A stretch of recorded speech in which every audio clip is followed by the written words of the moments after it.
Hello, welcome my dear students. तो बच्चों, आज हम लोग पढ़ने वाले हैं क्लास 10 का जो है यूपी बोर्ड परीक्षाओं में जो है बार बार ये पूछने वाला क्वेश्चन जो है, इसका नाम है ओम्स का नियम, जिसको हम लोग बोलते हैं ओम्स लॉ।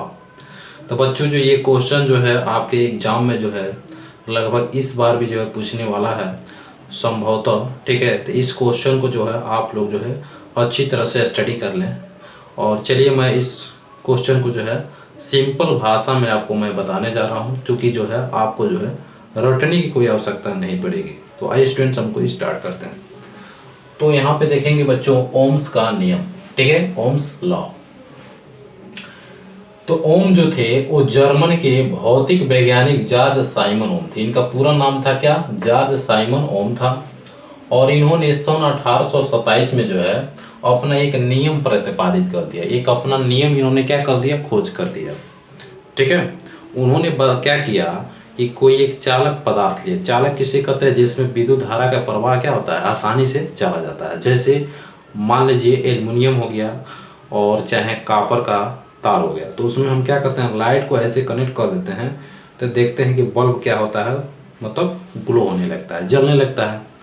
तो वही चालक यानी ने कोई चालक क्या कर लिया? धातु ले लिया, ठीक है, और उसमें जैसे ही विद्युत धारा प्रवाहित किया तो उसमें जो है विद्युत धारा जैसे ही प्रवाहित किया तो उसमें जो है एक मतलब विद्युत धारा प्रवाहित करने के पश्चात इसमें जो है एक विभवांतर का संबंध इन्होंने क्या कर लिया?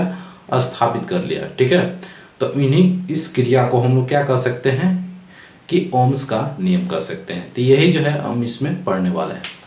तो स्टूडेंट्स, यहाँ पे इन्होंने परिभाषा क्या दिया कि यदि किसी चालक की भौतिक अवस्थाएं, चालक आपको बताया भी गया है, चालक जिसमें विद्युत धारा का प्रवाह आसानी से जाता हो। भौतिक अवस्थाएं क्या होता है? तो लंबाई हो गया, क्षेत्रफल हो गया, चालक, पदार्थ, ताप, दाब। ठीक है स्टूडेंट्स।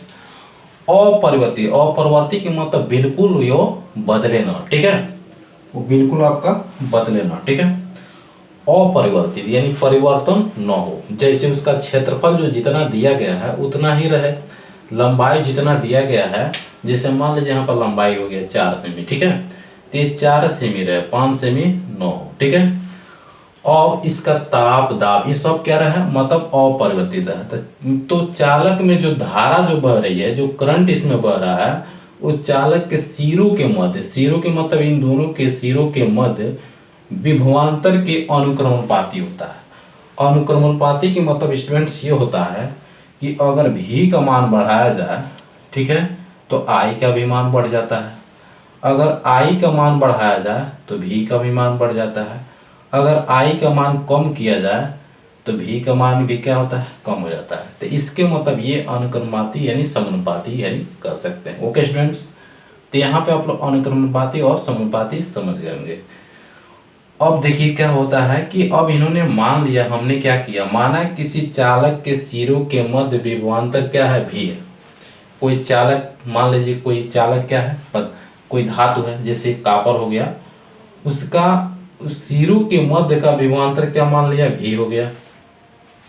उसमें प्रवाहित धारा क्या हो गया? आई हो गया। उसमें हमने धारा क्या कर दिया? जैसे मान लीजिए एक कॉपर का हमने तार लिया, ठीक है, जैसे ये तार हो गया, इसमें हमने धारा प्रवाहित कर दिया। ठीक है, तो इसकी धारा जब प्रवाहित कर देंगे तो इसमें धारा तो बह रही है, और इसके जो मध्य जो विभवांतर यानी जो भी है, ठीक है, तो क्या हो गया? भी समानुपाती क्या होता है? आई, या भी अनुक्रमपाती आई।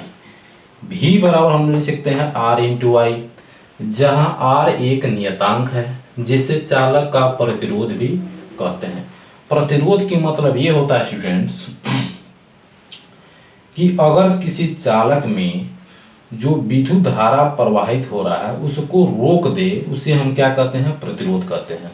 ठीक, अगर कोई चालक है उसमें विद्युत धारा हम प्रवाहित कर रहे हैं और उसको क्या कर दे? वो अवरोध कर दे, यानी उसको रोक दे, उसी को हम क्या कहते हैं? प्रतिरोध, यानी रोक देता है, प्रतिरोध। तो प्रतिरोध का जो मात्रक होता है वो होता है ओम होता है। ठीक है, ओके स्टूडेंट्स। अब यहाँ पे देखेंगे आर बराबर हो जाएगा भी अपन आई, क्योंकि देखेंगे आर यहाँ पर आ जाता है, भी बट्टा क्या हो जाएगा? आई हो जाएगा। ओके स्टूडेंट्स, अब यहाँ पे हम लोग देखेंगे, यहाँ पे कुछ जो है हम लोग सत्यापित कर रहे हैं। कैसे? तो सत्यापित करने के लिए हम लोग यहाँ पे कुछ उपकरण लिए हुए हैं, ठीक है, जिसमें आप एक बैटरी, हमने एक सर्किट तैयार किया हुआ है।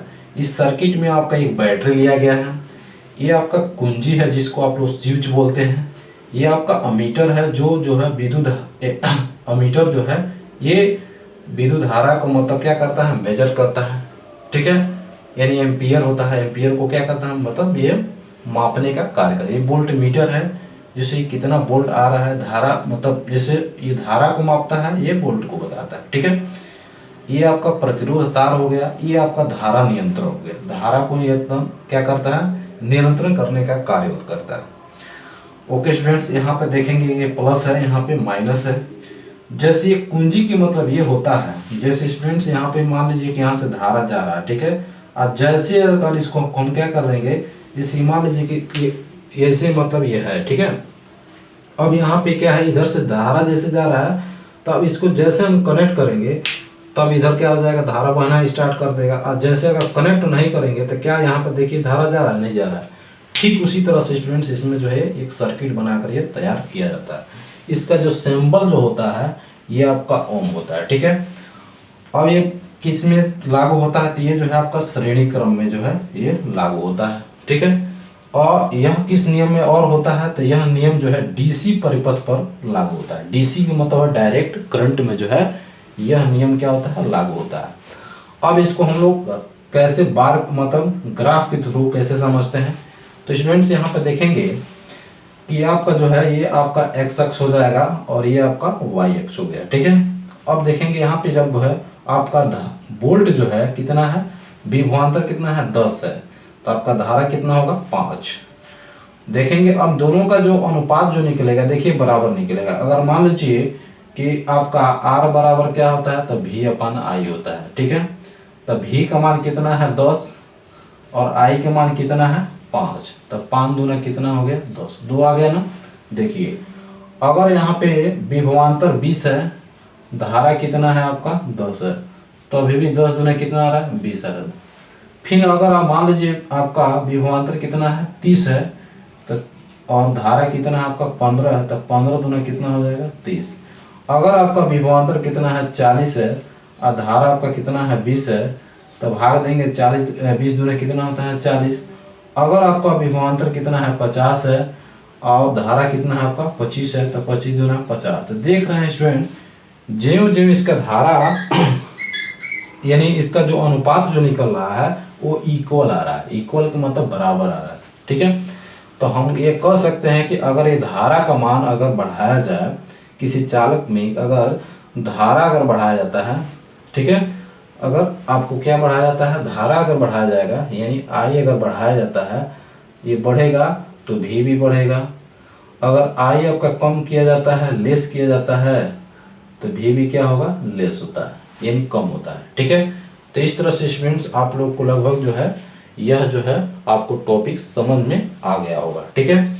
तो अब दूसरा जो हमारा जो वीडियो बनेगा स्टूडेंट्स, वो जो बनेगा फ्लेमिंग के बाएं हाथ और दाएं हाथ के नियम पे। तो ओके स्टूडेंट्स, मैंने तो अपना जो है मैंने अपना ये ओम का नियम आपको बताया। अगर ये वीडियो आपको अच्छा लगा हो तो ज़रूर आप अपने राय जो है कमेंट बॉक्स में देने का प्रयास करें। मैं जो है आपका राय का इंतज़ार करूँगा। ओके, थैंक्स डियर्स, मिलते हैं नेक्स्ट वीडियो में। जय हिंद, जय भारत, वंदे मातरम।